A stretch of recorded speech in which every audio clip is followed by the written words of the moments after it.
A todos, boa tarde, sejam todos bem-vindos e acolhidos pela tia Meiriane. Hoje nós teremos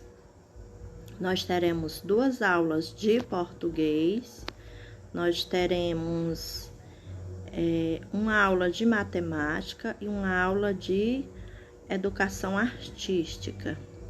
E na nossa aula de português de hoje, nós vamos dar continuidade à crônica Comunicações, que nós estávamos trabalhando.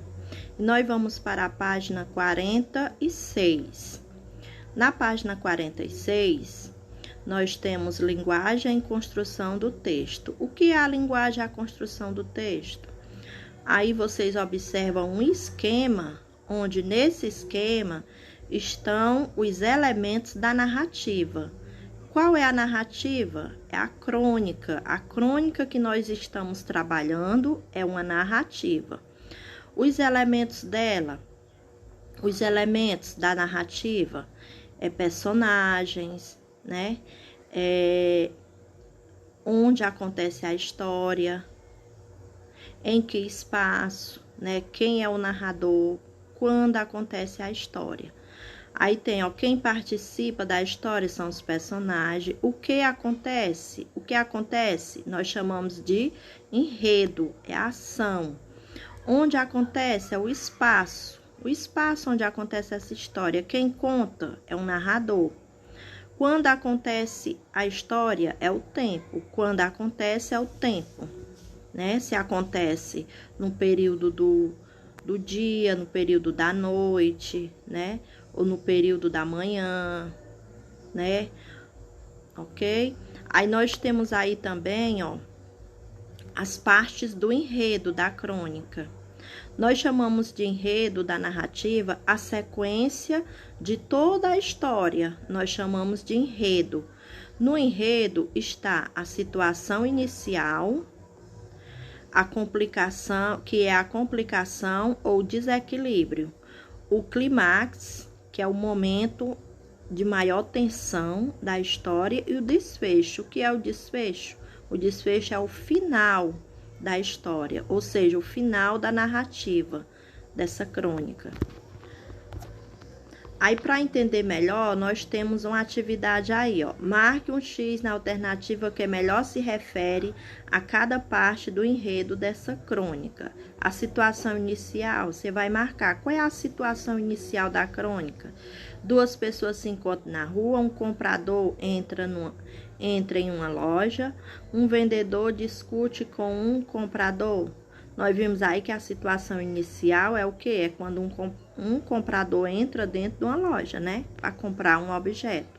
A complicação, letra B, a complicação. O comprador quer comprar algo que a loja não tem.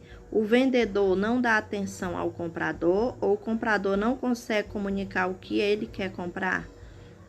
Ele não consegue comunicar, tá bem claro, né? Na crônica. Clímax, o clímax é o clima de maior tensão. Qual foi o clima de maior tensão do texto comunicação?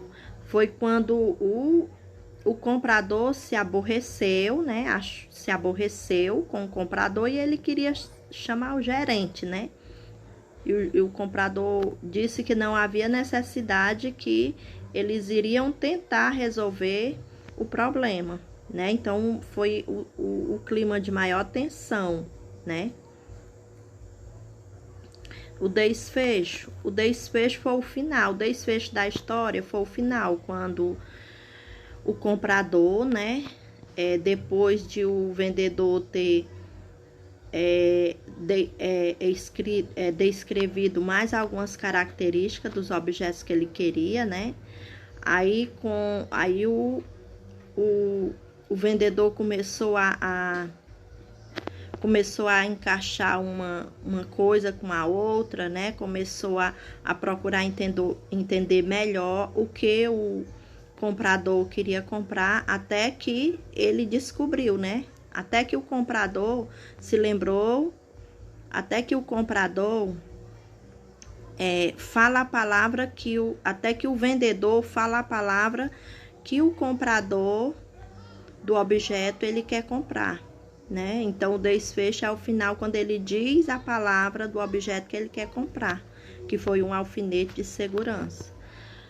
Essa é na página 47. E nós temos essa atividade complementar, viu? Vocês vão fazer essa atividade de acordo com o texto,